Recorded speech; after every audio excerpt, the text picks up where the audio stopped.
안녕하세요. 대한민국 방위 소식을 전해드리는 국방탐 구생활입니다. 구독, 좋아요, 알림 설정 그리고 후원에 감사드립니다. 우크라이나가 광물 압박과 중국과 대만 사이의 갈등 등 국제적으로 매우 불안정한 시기에 한국에서는 또 한 번 쾌거를 이루며 현재 KF-21의 면모를 각국에 보여주고 있습니다. 특히나 6세대 전투기로서 K방산의 선봉에 섰는데요. 오늘은 영국과 한국 KF-21의 관계, 그리고 KF-21의 현재 완성도 등 자세히 알려드리겠습니다. 최근 개최된 영국 판버러 에어쇼에서 대한민국은 항공 강국으로 성장할 가능성을 다시 한번 증명했습니다. 이로 인해 영국 공군의 관심도 크게 높아졌는데요. 한국 공군과 영국 공군은 우주정책협의체 회의를 열어 군사, 우주 분야에서 협력을 확대하기 위한 방안을 논의하고 실무자 회의를 진행했습니다. 독일 공군이 피치블랙 훈련에서 한국 공군을 불공정하게 대우했다는 소문과 달리 영국 공군은 한국을 동등한 파트너로 인정하며 협력 의지를 보인 사례였습니다. 특히 일본 항공자위대와 한국 공군을 같은 외교적 위치로 대우하며 실질적인 협력의 기반을 마련했다는 점에서 독일과는 뚜렷이 다른 태도를 보였습니다. 하지만 예상치 못한 변수가 발생했습니다. 일본이 긴장된 분위기 속에서 급히 영국을 방문했는데요. 그 이유는 공동 전투기 개발 과정에서 예상하지 못한 난관이 발생했기 때문입니다. 영국은 차세대 전투기 개발을 위해 2025년까지 약 20억 파운드, 한화 약 3조 5,800억 원을 투자하고 총 120억 파운드, 한화 약 22조 5,300억 원 규모의 예산을 책정했습니다. 그러나 최근 영국 총선에서 보수당이 패배하며 정권이 교체되자 전투기 개발 예산이 삭감될 가능성이 거론되고 있습니다.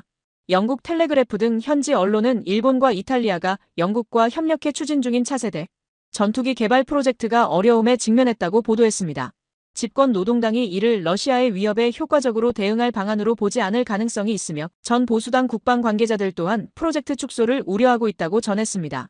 영국 국방 싱크탱크는 향후 5년 내 유럽에서 전쟁이 발생할 경우 세계 경제가 침체에 빠질 위험이 크다고 경고하며 차세대 전투기 개발이 더욱 어려운 국면에 접어들 가능성이 높다고 분석했습니다.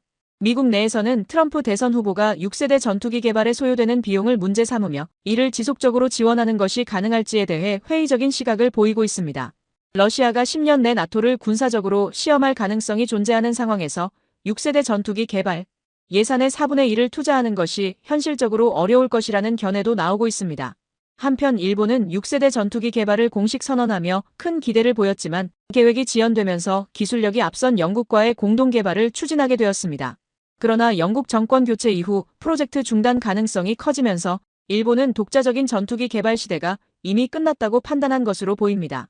일본이 자체적으로 개발한 전투기는 과거 F1뿐이며 F2는 F-16 개량형에 불과해 사실상 독자 개발로 보기 어렵다는 평가를 받고 있습니다.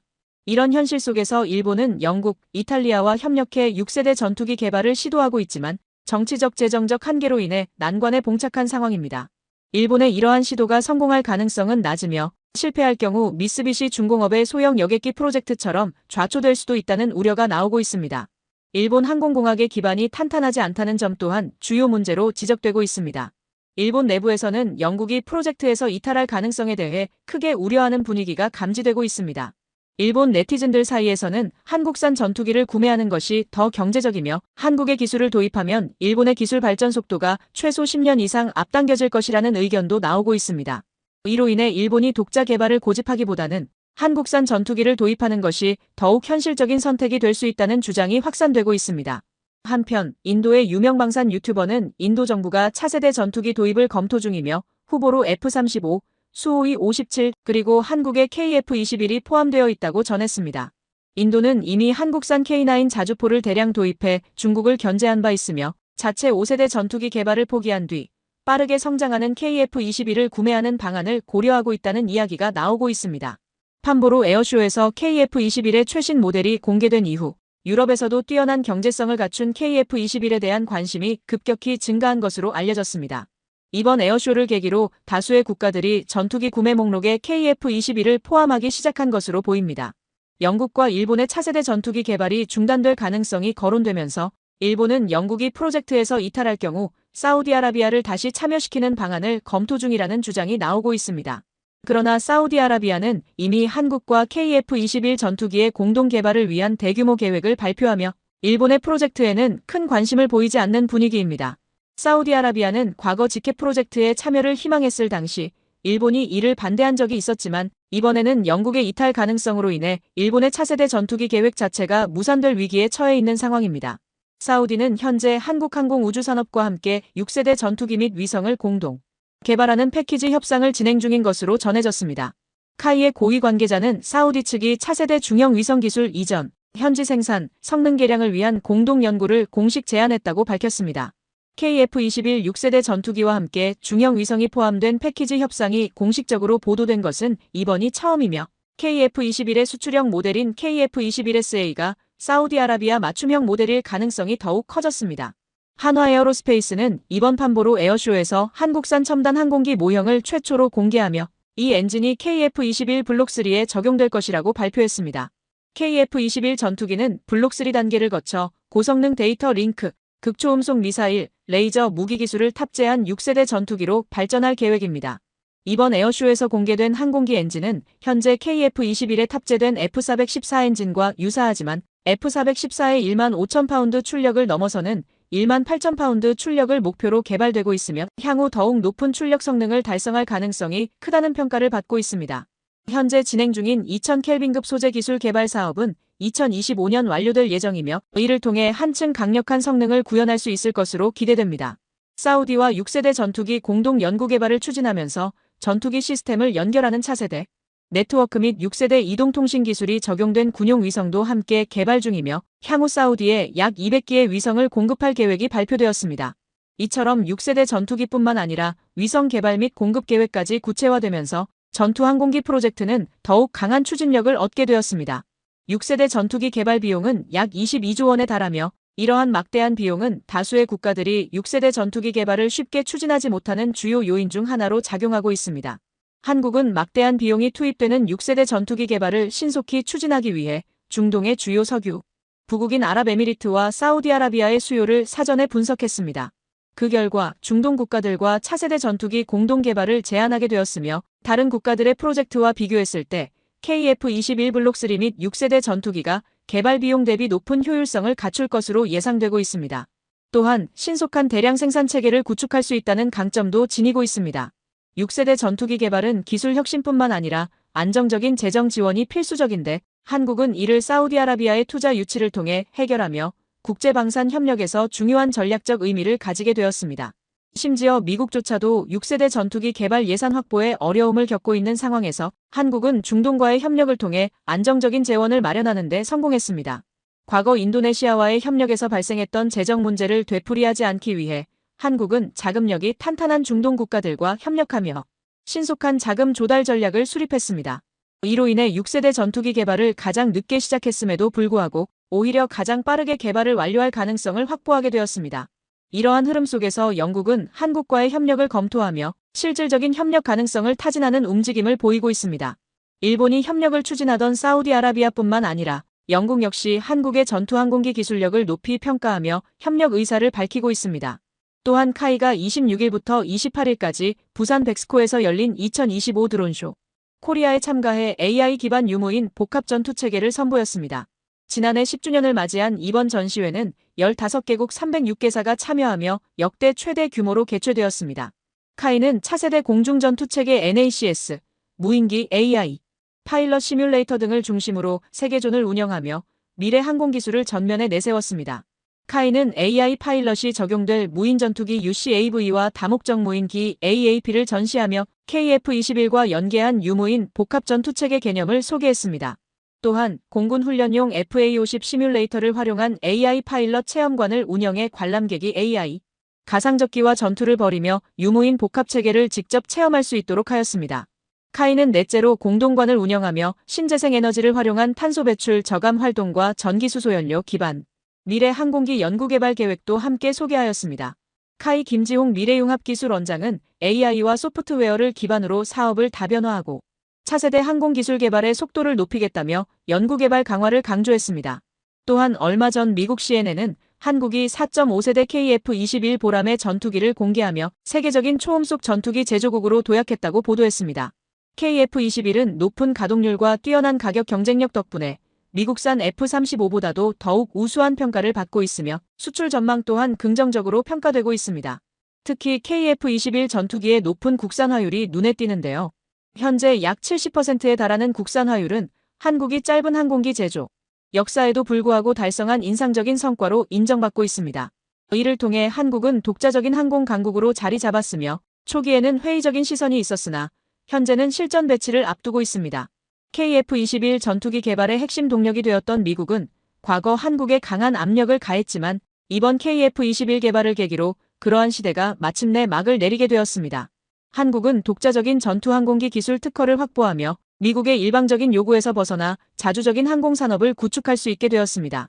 한화에어로스페이스와 두산에너빌리티의 협력은 항공 엔진 개발에 중요한 전환점을 마련했으며 두 기업은 약 150조 원 규모의 글로벌 항공 엔진 시장을 목표로 삼고 있습니다.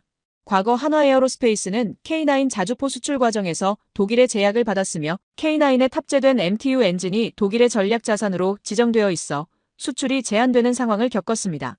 2020년 아랍에미리트와의 수출 계약이 독일의 반대로 무산된 사례도 있었으나 한화는 독자적으로 1000마력급 전차 엔진을 개발하며 독일 의존에서 벗어나 자유로운 수출이 가능해지는 길을 열었습니다.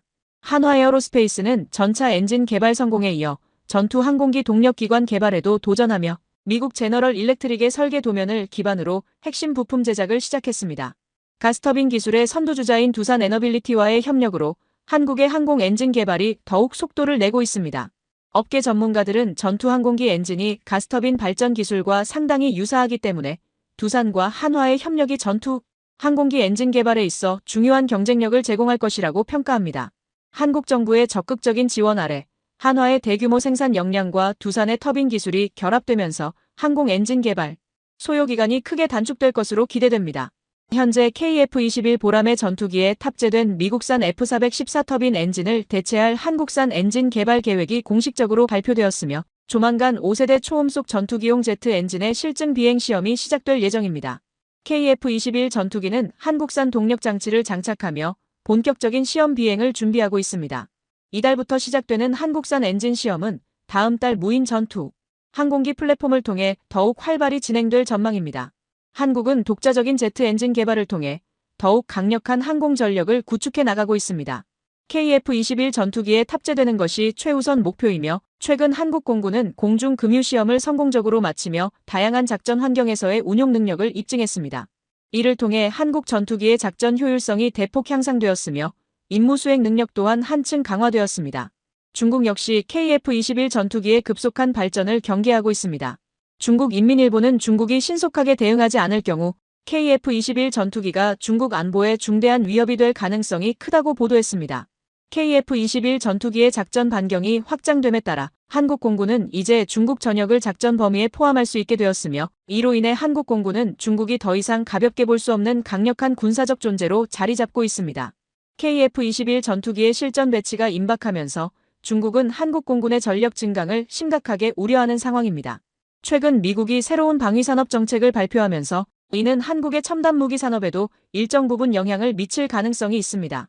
KF-21 전투기는 아직 완전한 국산화가 이루어지지 않아 일부 부품을 미국산에 의존하고 있는 점이 한국 방위산업의 한계로 지적되고 있습니다.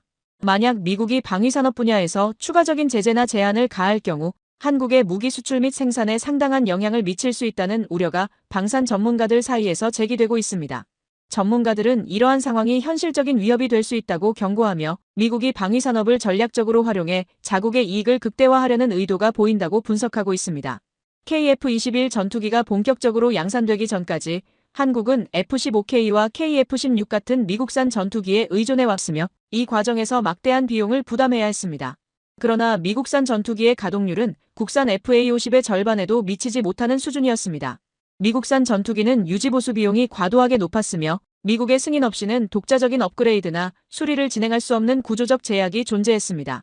전자권 문제도 여전히 미국이 한국에 반환하지 않고 있는 상황에서 한국은 자주 국방을 실현하기 위해 KF-21 전투기 개발에 박차를 가하고 있습니다.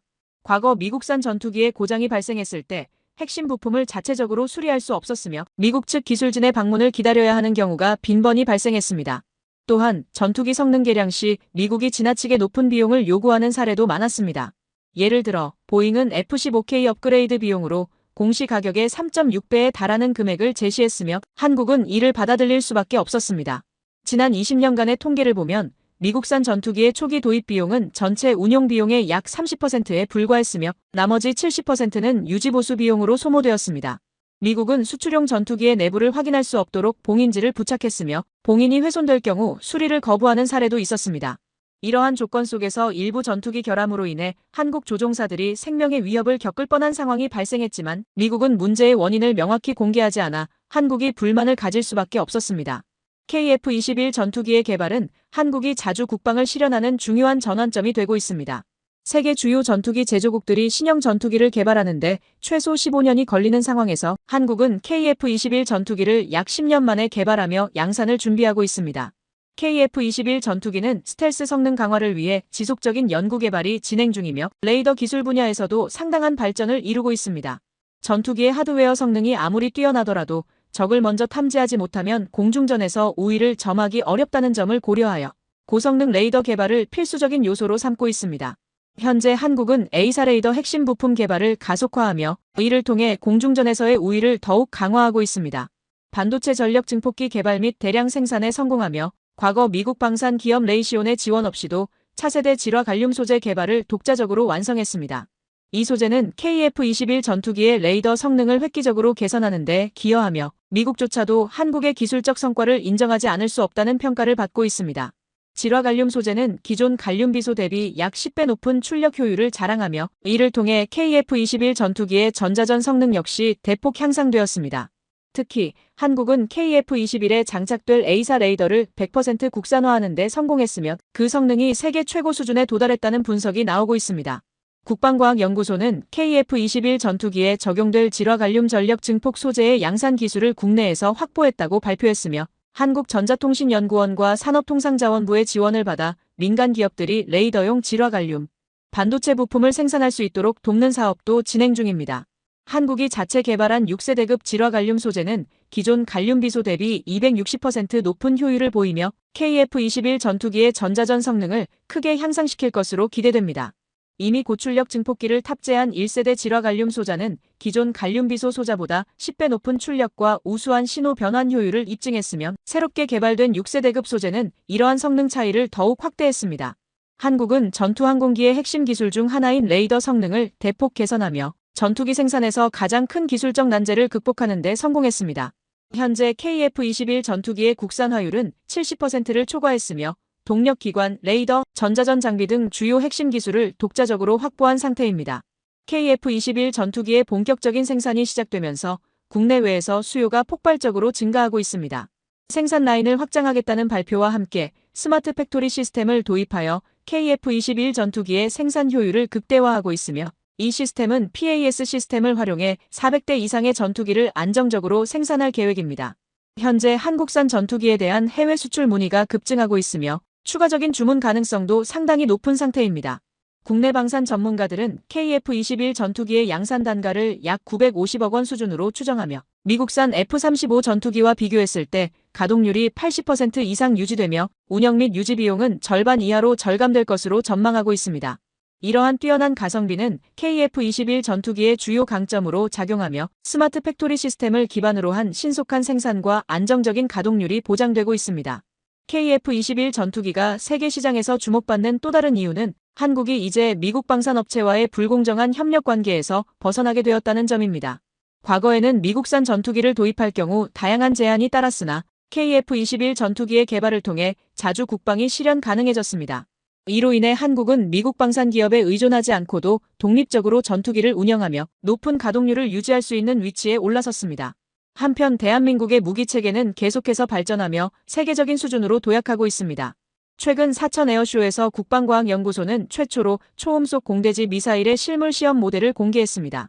관계자는 이번 초음속 공대지 미사일이 전술형과 전략형 두 가지 버전으로 개발 중이며 최대 사거리가 500km에 이를 것이라고 밝혔습니다. 또한 이 기술을 기반으로 장거리 공대공 미사일 개발도 일정 부분 진행되고 있다고 덧붙였습니다. 지난 24일 열린 사천 에어쇼에서 국방과학연구소가 선보인 초음속 공대지 미사일 실물 시험 모델은 한국산 무기의 수출 경쟁력을 높이는 데 중요한 역할을 할 것으로 전망됩니다.